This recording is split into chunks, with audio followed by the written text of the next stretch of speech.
रोज एक नई कहानी देखने के लिए चैनल को सब्सक्राइब करें और बेल आइकन दबाना ना भूलें। अंबर एक बहुत ही सुंदर और प्यारी लड़की थी। उसे हमेशा से ही सूट सलवार और उसके साथ सुंदर सुंदर दुपट्टे ओढ़ना बहुत ही पसंद था। वो जहाँ भी जाती सब उसकी ड्रेसिंग सेंस की खूब तारीफ करते। उसके परिवार में उसकी माँ जीतो और पिता गुरनाम सिंह थे। ऐसे ही एक दिन अंबर बाजार से घर आ रही होती है और उसके पास से ललित नाम का एक बहुत ही हैंडसम लड़का गुजर रहा होता है और दोनों की आपस में टक्कर हो जाती है। ओए होए, पता नहीं आंखें हैं या बटन। इतना बड़ा रोड है पर नहीं, मोटे नाल मोटा मार के तुरना जरूरी है। अरे सॉरी, माफ करना, मैं थोड़ा जल्दी में था। दोनों वहाँ से जाने लगते हैं, लेकिन अंबर का ललित की घड़ी में दुपट्टा फंस जाता है और वो उसके दुपट्टे के साथ बढ़ने लगता है। आए आए आए, अरे अरे रुको रुको, मेरा दुपट्टा। अरे ये क्या हो गया? ललित जैसे ही अंबर का दुपट्टा अपनी घड़ी से निकालने लगता है तो वो दुपट्टा फट जाता है, जिसे देखकर अंबर को बहुत तेज गुस्सा आता है। हाय, एक ही कर देता, मेरा शिफॉन दा इतना महंगा दुपट्टा फाड़ देता। सॉरी, मैं आपको नया ला दूंगा। लगता है आपका दुपट्टा काफी सस्ता था, तभी जरा सा दम लगते ही फट गया। हेलो, आपको पता भी है अमृतसर से लाती हूँ मैं अपने दुपट्टे, एक से बढ़कर एक क्वालिटी के। अंबर गुस्से में बड़बड़ाती हुई वहाँ से चली जाती है। कुछ वक्त यूं ही बीत जाता है। ऐसे ही एक दिन ललित अपने बचपन के दोस्त शेखर की शादी में जाता है, जहाँ उसे बहुत ही प्यारे से रेड सूट और फुलकारी लिए अंबर नजर आती है और वो भी वहाँ अपनी बचपन की दोस्त निम्मो की शादी में आई थी। ललित उसके पास जाता है और कहता है, हाय मिस दुपट्टा। तुसी ओही हो ना जिसने मेरा दुपट्टा फाड़िया सी? इत्थे की कर रहे हो? आपका पीछा कर रहा हूँ जी। बेशरम होंदे नाल नाल बदतमीज भी हो। ओ मैडम, आप जानती क्या है मेरे बारे में? मैं एक बहुत ही शरीफ इंसान हूँ और एक अच्छी फैमिली से बिलोंग करता हूँ। यहाँ अपने दोस्त की शादी में आया हूँ, समझ गई? मुझे बस तुम यहाँ नजर आई तो इसलिए तुमसे अपने किए के लिए माफी मांगने आ गया, पर ये मेरी गलती थी। तुम जैसी लड़कियाँ पता नहीं अपने आप को समझती क्या हो। ललित वहाँ से गुस्से में चला जाता है। अंबर को उसकी कही बातों के लिए अपनी गलती का एहसास होता है और अंबर ललित से अपने ऐसे बर्ताव के लिए माफी मांगती है।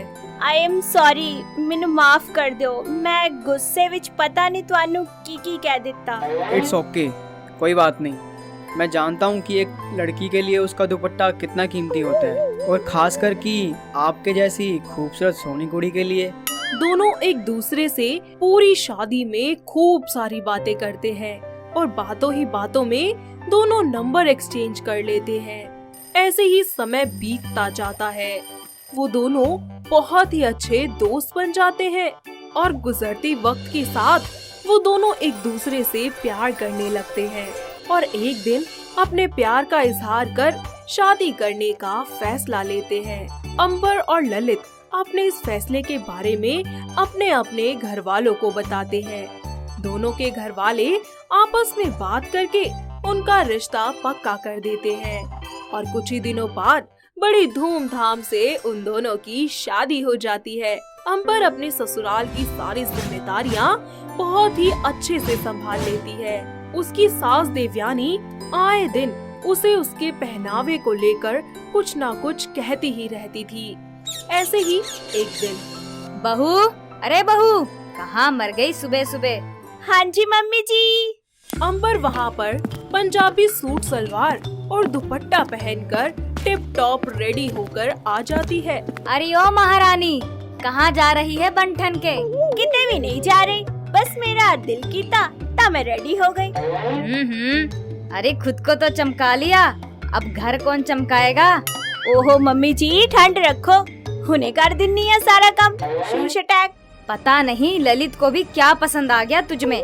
सारा दिन बस खुद को संवारने में लगी रहती है। ਮੰਮੀ ਜੀ ਝੂਠ ਤੇ ਨਾ ਹੀ ਕਹੋ ਹੁਣ ਤੁਸੀਂ ਸਮਝ गए। ਉਹ वैसे भी कहते हैं ना सड़ना रीस कर, और मैं तो ऐसे ही बंठन कर रहूंगी। अरे तुझे शर्म तो आती नहीं है अपनी सास के आगे जुबान चलाते हुए।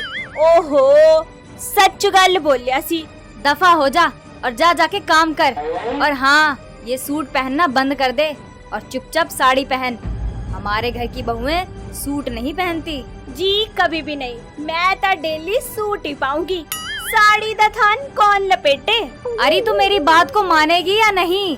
कोई जायज गल होए तब मन भी लवा। इतना कहकर अंबर वहाँ से चली जाती है। वक्त बीतता जाता है। अंबर और उसकी सास का पहनावे को लेकर और घर के काम को लेकर झगड़ा बढ़ता ही रहता है।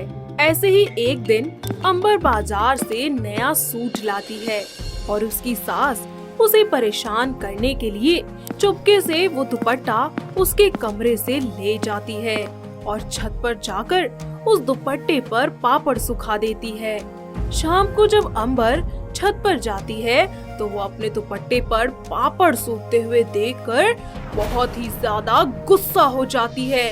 वो गुस्से में तिलमिलाती हुई अपनी सास के पास जाती है। मम्मी जी ए सब की है, तुसी मेरे नवे दुपट्टे ते पापड़ सुखा देते।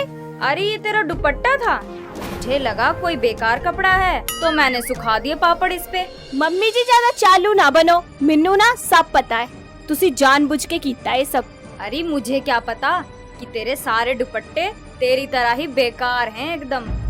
बेकार मेरा दुपट्टा नहीं तुहाडियां नजरां ने। मिन्नू लगदा तुहानू ना मोतियाबिंद हो गया है। मम्मी जी जाओ जाके जल्दी इलाज करवा लो, इस तो पहला तुसी अंधे हो जाओ। वक्त बीतता जाता है पर दोनों सास बहू के बीच की लड़ाई रुकती ही नहीं।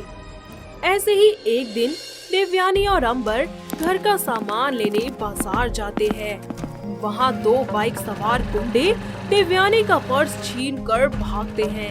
अंबर उनके पीछे भागती है और जल्दी से अपने दुपट्टे से पीछे बैठे लड़के के गले में फंदा बनाकर डाल देती है। दोनों गुंडे डिसबैलेंस होकर गिर जाते हैं और फिर अंबर और बाजार में मौजूद भीड़ जमकर उन गुंडों की पिटाई करती है।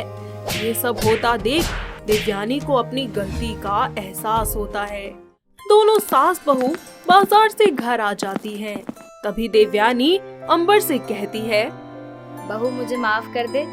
बेटा मैंने हमेशा से तुझे तेरे पहनावों को लेकर रोका टोका, पर आज अगर तू और तेरा ये दुपट्टा ना होता तो पता नहीं क्या होता।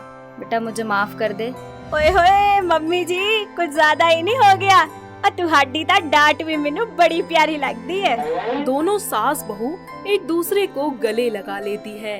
साथ ही देवयानी को समझ आ जाता है कि पहनावा चाहे कोई भी हो, इंसान के गुण और संस्कार उसकी असली पूंजी होते हैं।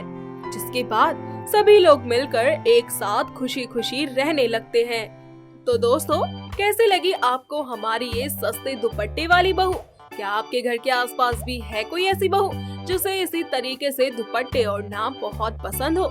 अगर हाँ तो उसे ये वीडियो दिखाइए और हमें कमेंट करके बताइए। दोस्तों अगर आपको ये कहानी पसंद आई तो इसे लाइक करें, शेयर करें और कमेंट करके बताएं कि कहानी में आपको सबसे अच्छा क्या लगा।